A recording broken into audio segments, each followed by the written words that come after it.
Hello दोस्तों, कैसे हैं आप लोग। आई होप आप सभी अच्छे होंगे। आज हम लेकर आए हैं बिहार डीएलएड के लिए प्रीवियस ईयर पेपर, जो कि 2/9/2025 को पहले और दूसरे शिफ्ट का जीके यानी कि सामाजिक विज्ञान का क्वेश्चन आंसर। तो आप लोगों से रिक्वेस्ट है कि वीडियो को पूरा ज़रूर देखिएगा, और किसी भी क्वेश्चन का आंसर पता होगा तो कमेंट बॉक्स में ज़रूर बताइएगा, क्योंकि ऐसे ही प्रश्न बिहार डीएलएड में पूछा जाता है और ये रियल पेपर है। चलिए वीडियो में आगे बढ़ते हैं। हमारा पहला प्रश्न है, भारत में सूचना का अधिकार अधिनियम आरटीआई किस वर्ष पारित हुआ था। तो साथियों, इसका जवाब होगा ऑप्शन बी 2005 ईस्वी में। अगला प्रश्न है, सासाराम नगर का विकास किस काल में हुआ था। तो साथियों, इसका जवाब होगा ऑप्शन बी मध्य युग में।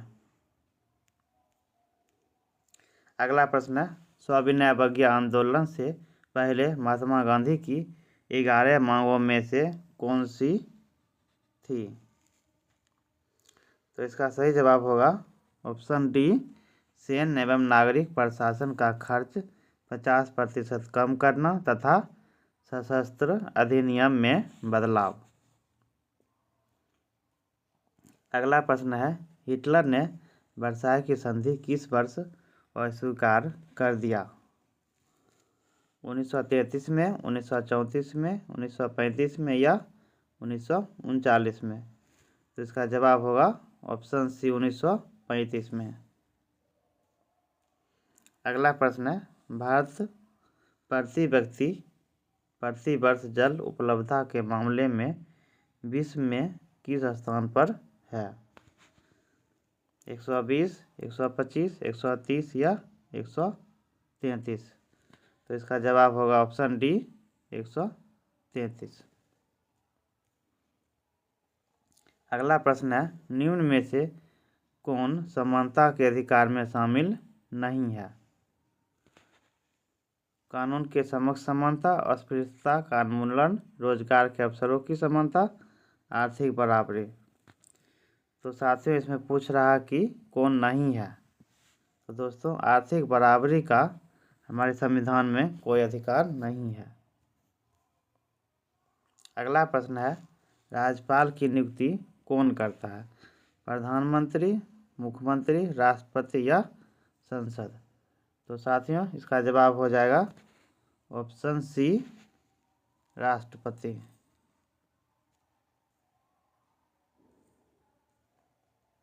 अगला प्रश्न है, निम्नलिखित में से कौन प्राथमिक संसाधन नहीं है। साथियों, इसमें पूछ रहा है कि नहीं है। तो इसका जवाब होगा ऑप्शन डी हाइड्रोजन ऊर्जा। अगला प्रश्न है, विश्व में फलों और सब्जियों का सबसे बड़ा उत्पादक देश कौन सा है। चीन है, अमेरिका है, भारत है या ब्राज़ील है। तो साथियों, इसका जवाब होगा ऑप्शन सी भारत है, ऑप्शन सी। अगला प्रश्न है, लोकतंत्र की सफलता की एक आवश्यक शर्त क्या है। सैन्य शक्ति, लोकतंत्र में आस्था, कठोर कानून, तानाशाही। तो साथियों, इसका जवाब होगा ऑप्शन बी लोकतंत्र में आस्था। अगला प्रश्न है, भूजल स्तर में कमी के कारण कौन सा सही है। बढ़ती जल खपत, कंक्रीट की सड़कें व इमारतें, सिंचाई में भूजल का अधिक उपयोग या उपरोक्त सही। तो साथियों, इसका जवाब हो जाएगा ऑप्शन डी, ये तीनों जो है सही है। अगला प्रश्न है, 11वीं शताब्दी में निर्मित विश्व की प्रमुख कृत्रिम झील किस नगर में है। भोपाल में, जयपुर में, दिल्ली में या उज्जैन में। तो साथियों, इसका जवाब होगा ऑप्शन ए भोपाल में, ऑप्शन ए।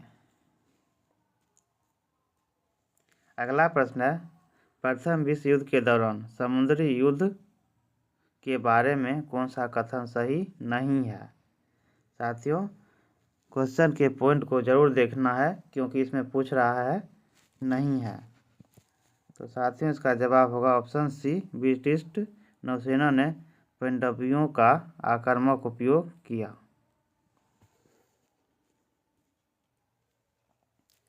अगला प्रश्न है, कई दबाव समूह समाज के विभिन्न वर्गों के बीच किसके विस्तार हैं?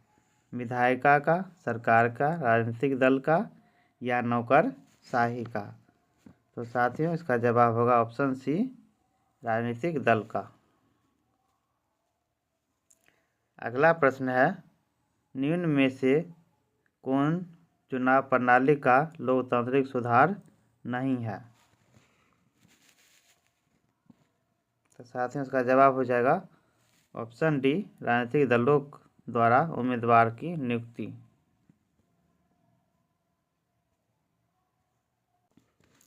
अगला प्रश्न है, भारत में राष्ट्रीय श्रम आयोग की स्थापना किस वर्ष हुई थी? 1951 में, 1956 में, 1962 में या 1966 में? सही जवाब होगा ऑप्शन डी, 1966 में। अगला प्रश्न है, एलपीजी का पूरा नाम क्या है? का सही जवाब हो जाएगा option B, liquefied petroleum gas. अगला प्रश्न है, 1770 के बंगाल अकाल से संबंधित कौन सा कथन सही है?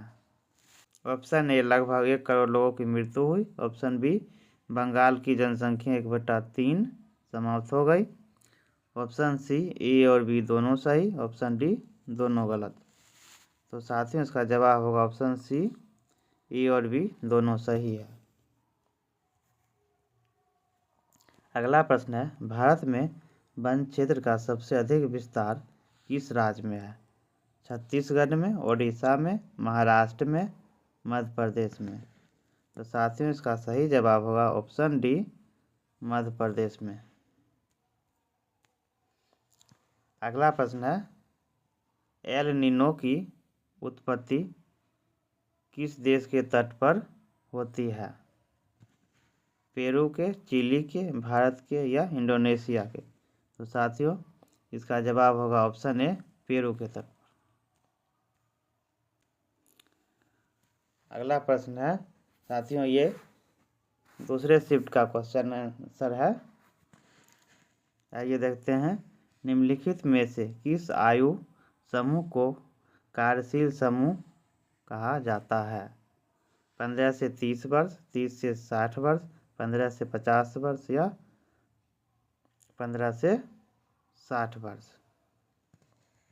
तो साथियों इसका जवाब होगा ऑप्शन डी, 15 से 60 वर्ष।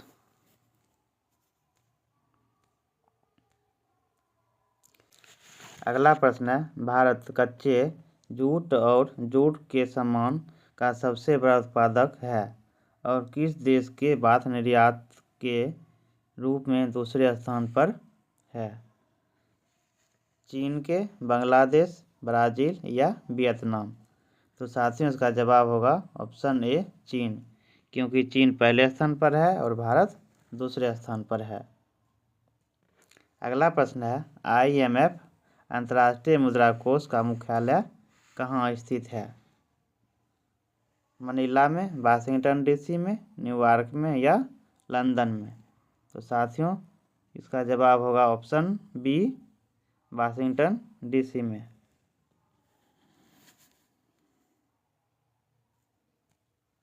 अगला प्रश्न है, संयुक्त प्रांत उत्तर प्रदेश में वन सत्याग्रह का नेतृत्व किसने किया था?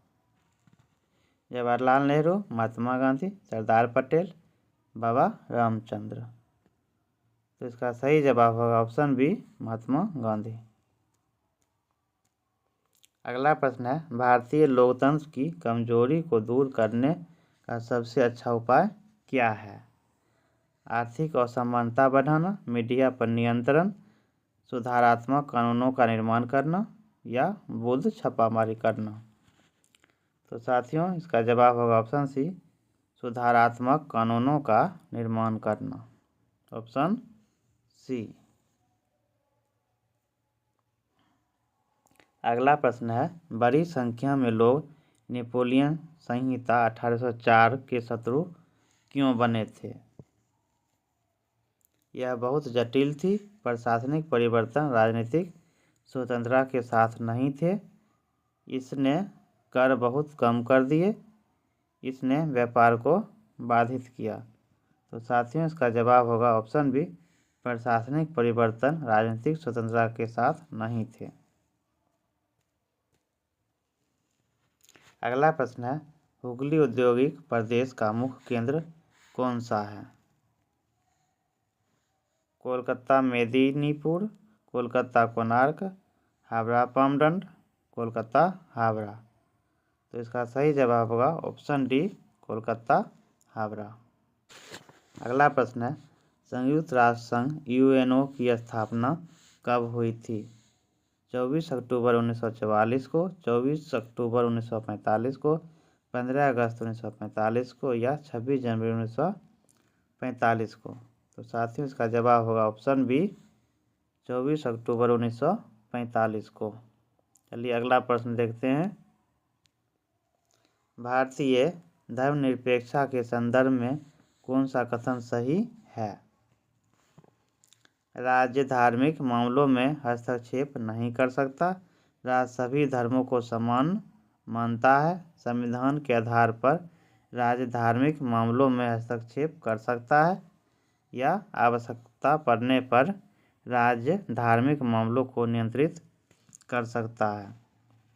तो इसका सही जवाब होगा ऑप्शन सी और डी दोनों होगा, क्यों संविधान के आधार पर राज्य धार्मिक मामलों में हस्तक्षेप कर सकता है और डी नंबर आवश्यकता पड़ने पर राज्य धार्मिक मामलों को नियंत्रित कर सकता है। तो इसका जवाब होगा ऑप्शन सी और डी दोनों। अगला प्रश्न है, तालाब पालन प्रणाली में मुख्य रूप से कौन सी मछली पाली जाती है? इसका सही जवाब होगा ऑप्शन डी, कतला, रेहू, कॉमन कॉर्प व ग्रास कॉर्प। अगला प्रश्न है, निम्नलिखित में से कौन सी वृक्षारोपण कृषि का उदाहरण है? गेहूँ, चावल, चाय, कॉफ़ी, रबर, गन्ना या बाजरा। तो इसका सही जवाब होगा ऑप्शन सी, चाय, कॉफ़ी, रबर, गन्ना। अगला प्रश्न है, मिट्टी को किस श्रेणी में रखा जाता है? जीवित, निर्जीव, तटरक्षक, इनमें से कोई नहीं। तो साथियों इसका जवाब होगा ऑप्शन बी, निर्जीव। अगला प्रश्न है, लोकतंत्र में जवाबदेह सरकार का निर्माण कैसे होता है?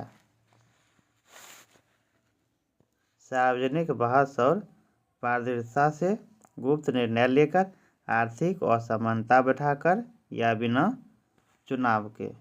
तो साथियों इसका सही जवाब होगा ऑप्शन ए, सार्वजनिक बहस और पारदर्शिता से, ऑप्शन ए। अगला प्रश्न है, लंदन में विश्व की पहली भूमिगत रेल कब शुरू हुई थी?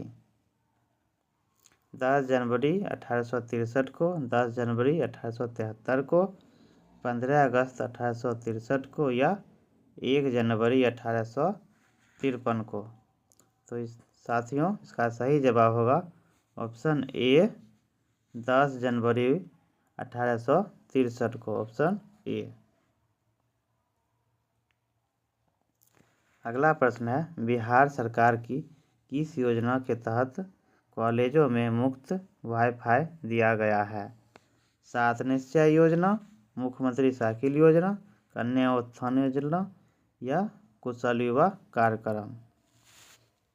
तो साथियों इसका जवाब होगा ऑप्शन ए, 7 निश्चय योजना के तहत, ऑप्शन ए। अगला प्रश्न है, निम्नलिखित में से किस कारण से भूजल दूषित होता है? सेफ्टी टैंक का हिसाब से, भूमिगत गैस टैंक से, सीवेज से या उपरोक्त सभी से। तो साथियों इसका जवाब होगा ऑप्शन डी, उपरोक्त सभी। अगला प्रश्न है, लोकतंत्र में सत्ता की साझेदारी क्यों आवश्यक है?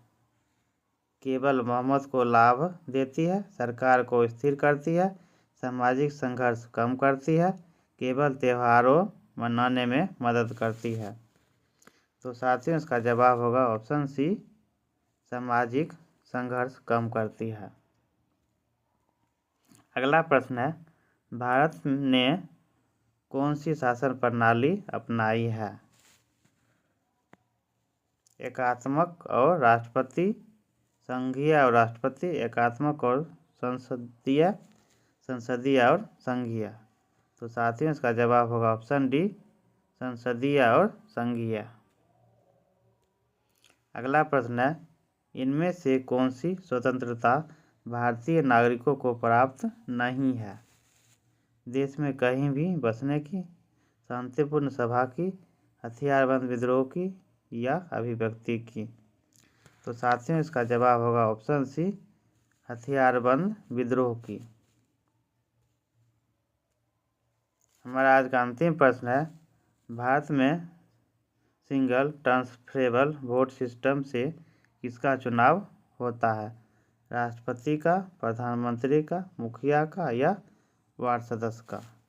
तो साथियों इसका जवाब होगा ऑप्शन ए, राष्ट्रपति का। साथियों आज के वीडियो में बस इतना ही। अगर वीडियो अच्छा लगा हो तो वीडियो को लाइक और चैनल को सब्सक्राइब जरूर करिएगा।